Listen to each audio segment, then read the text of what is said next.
تمام دوستو، السلام علیکم ورحمۃ اللہ تعالی وبرکاتہ۔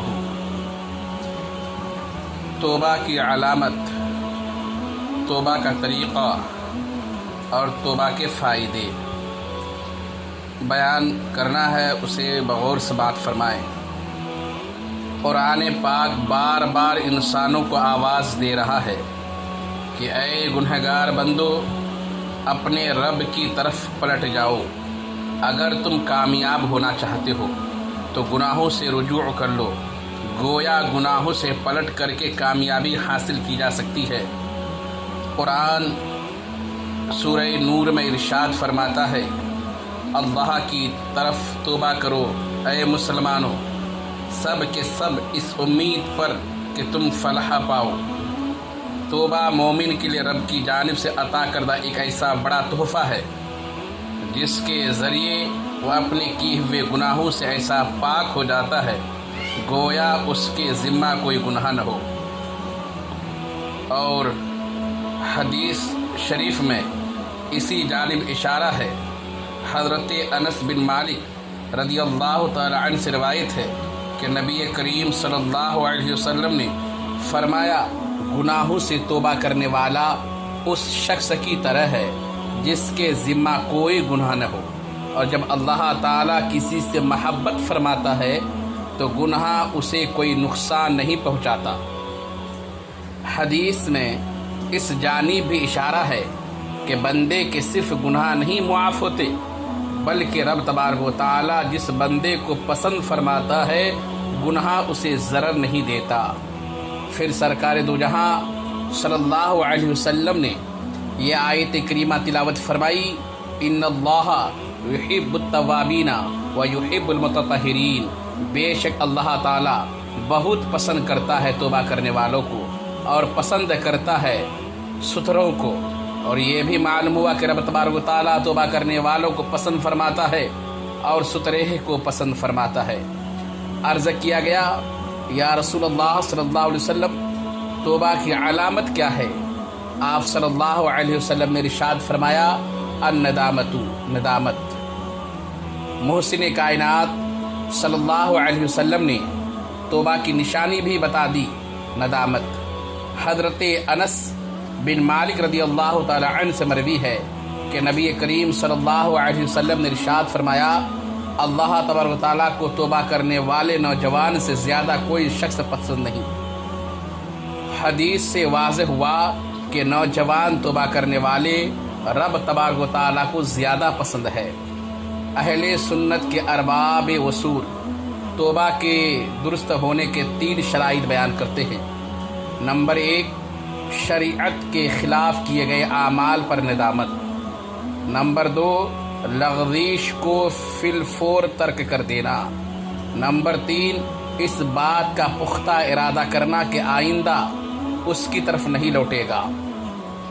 امام ابو القاسم رحمۃ اللہ تعالی علیہ توبہ کے بارے میں حکایت نقل کرتے ہیں کہ حضرت ابو علی دقاق رحمۃ اللہ تعالی علیہ فرماتے ہیں کہ کسی مرید نے توبہ کی، پھر اس سے سستی ہو گئی۔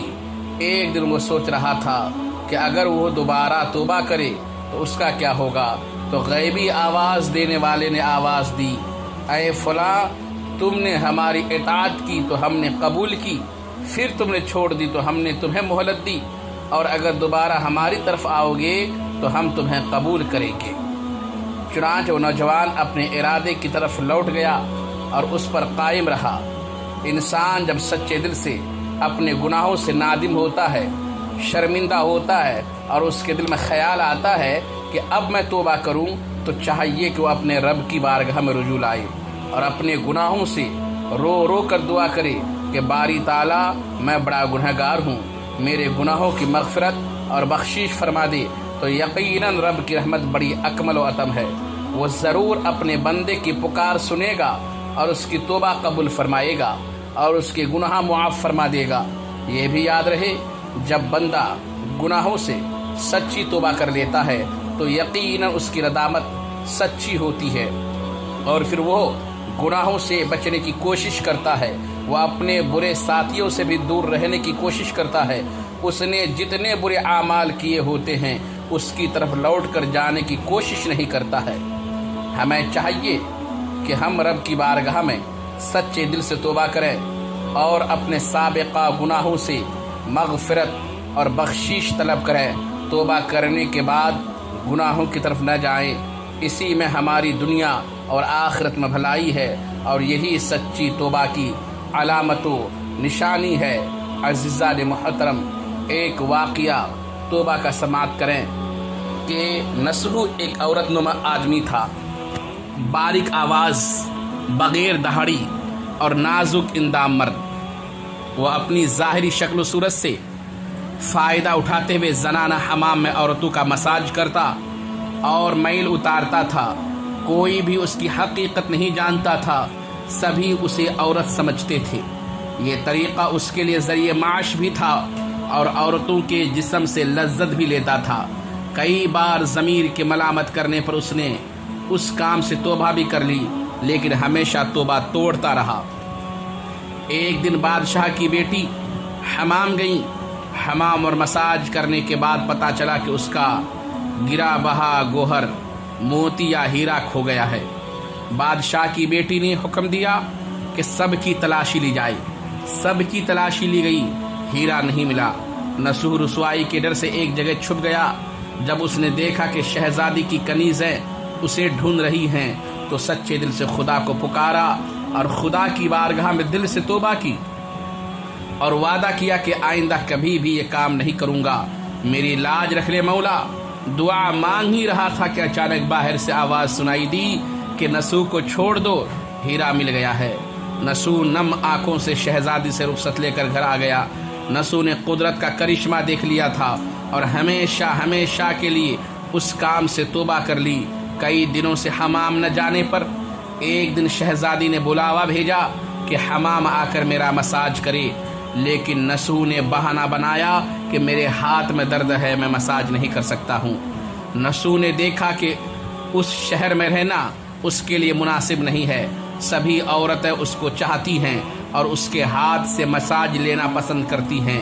جتنا بھی غلط طریقے سے مال کمایا تھا سب غریبوں میں بانٹ دیا اور شہر سے نکل کر کئی میل دور ایک پہاڑی پر ڈیرا ڈال کر اللہ کی عبادت میں مشغول ہو گیا۔ ایک دن اس کی نظر ایک بھینس پر پڑی جو اس کے قریب گھاس چر رہی تھی۔ اس نے سوچا کہ یہ کسی چرواہا سے بھاگ کر یہاں آ گئی ہے، جب تک اس کا مالک نہ آ جائے تب تک میں اس کی دیکھ بھال کر لیتا ہوں، لہذا اس کی دیکھ بھال کرنے لگا۔ کچھ دن بعد ایک تجارتی قافلہ راستہ بھول کر ادھر آ گیا جو سارے پیاس کی شدت سے نڈھال تھے۔ انہوں نے نصح سے پانی مانگا۔ نصح نے سب کو بھینس کا دودھ پلایا اور سب کو سیراب کیا۔ قافلے والوں نے نصح سے شہر جانے کا راستہ پوچھا۔ نصح نے ان کو آسان اور نزدیکی راستہ دکھایا۔ نصح کے اخلاق سے متاثر ہو کر تاجروں نے جاتے ہوئے اسے بہت سارا مال بطور تحفہ دیا۔ نصح نے ان پیسوں سے وہاں کنواں کھدوا دیا۔ آہستہ آہستہ وہاں لوگ بسنے لگے اور عمارتیں بننے لگیں۔ وہاں کے لوگ نصح کو بڑی عزت اور احترام کی نگاہ سے دیکھتے تھے۔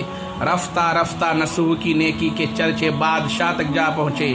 بادشاہ کے دل میں نصح سے ملنے کا اشتیاق پیدا ہوا۔ اس نے نصح کو پیغام بھیجا کہ بادشاہ آپ سے ملنا چاہتے ہیں، مہربانی کر کے دربار میں تشریف لے آئیں۔ جب نصح کو بادشاہ کا پیغام ملا اس نے ملنے سے انکار کر دیا اور معذرت چاہی کہ مجھے بہت سارے کام ہیں، میں نہیں آ سکتا۔ بادشاہ کو بہت تعجب ہوا، مگر اس بے نیازی کو دیکھ کر ملنے کی طلب اور بڑھ گئی۔ بادشاہ نے کہا کہ اگر نصح نہیں آ سکتے تو ہم خود اس کے پاس جائیں گے۔ جب بادشاہ نصح کے علاقے میں داخل ہوا خدا کی طرف سے ملک الموت حکم ہوا کہ بادشاہ کی روح قبضہ کر لے۔ چونکہ بادشاہ بطور عقیدت مند نصح کو ملنے آ رہا تھا اور رعا بھی نصح کی خوبیوں کی گرویدہ تھی، اس لیے نصح کو بادشاہ کے تخت پر بٹھا دیا گیا۔ نصح نے اپنے ملک میں عدل اور انصاف کا نظام قائم کیا۔ وہی شہزادی جسے عورت کا بھیس بدل کر ہاتھ لگاتے ہوئے بھی ڈرتا تھا، اس شہزادی سے نصح نے شادی کر لی۔ ایک دن نصح دربار میں بیٹھا لوگوں کی داد رسی کر رہا تھا کہ ایک شخص وارد ہوا اور کہنے لگے کہ کچھ سال پہلے میری بھینس گم ہو گئی تھی، بہت ڈھونڈا مگر نہیں ملی، برائے مہربانی میری مدد فرمائیں۔ نسو نے کہا کہ تمہاری بھینس میرے پاس ہے، آج جو کچھ میرے پاس وہ تمہاری بھینس کی وجہ سے ہے۔ نسو نے حکم دیا کہ اس کے سارے مال اور دولت کا آدھا حصہ بھینس کے مالک کو دے دیا جائے۔ وہ شخص خدا کے حکم سے کہنے لگا، اے نسو جان لو، نہ میں انسان ہوں اور نہ ہی وہ جانور بھینس ہے، بلکہ ہم دو فرشتے ہیں، تمہارے امتحان کے لیے آئے تھے۔ یہ سارا مال اور دولت تمہارے سچے دل سے توبہ کرنے کا نتیجہ ہے، یہ سب کچھ تمہیں مبارک ہو۔ وہ دونوں فرشتے نظروں سے غائب ہو گئے۔